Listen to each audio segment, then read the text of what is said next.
Li peytera derbas bû 6 sal, te ez xwe ra kirme kal. Mi pey xwe nihêrî ne mal ma û ne jî hal. Evîna min, birîna dilê min, dilê min heydî, heydî şikest. 6 salê min, 6 salê min, te puç kir, ez bûm vala dest.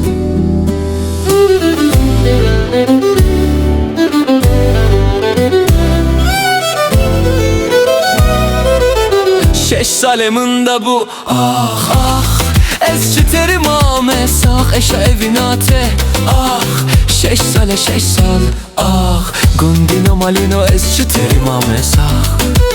Yar zalim bû yar xayîn bû, min çikir nebû halê min xerab bû. 6 salê 6 sal yarê ez xepandim, 6 salê min winda bû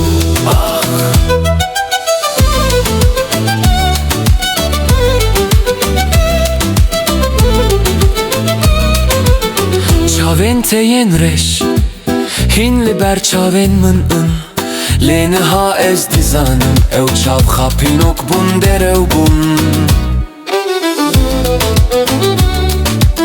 6 salê min de bû ez ji terî mame sax eşa evîna te 6 salê 6 sal gundîno malîno ez ji terî mame sax.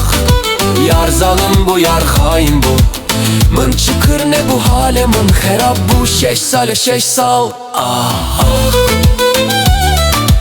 yarem ez xepandim, 6 salê min winda bû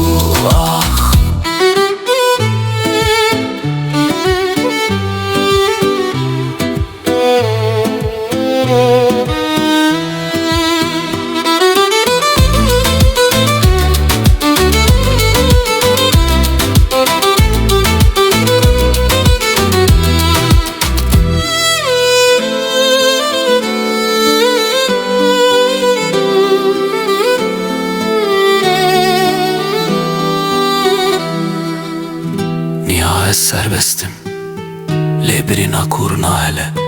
6 salê min çûn, sozê yarê derew bûn. Cevê ve derew bûn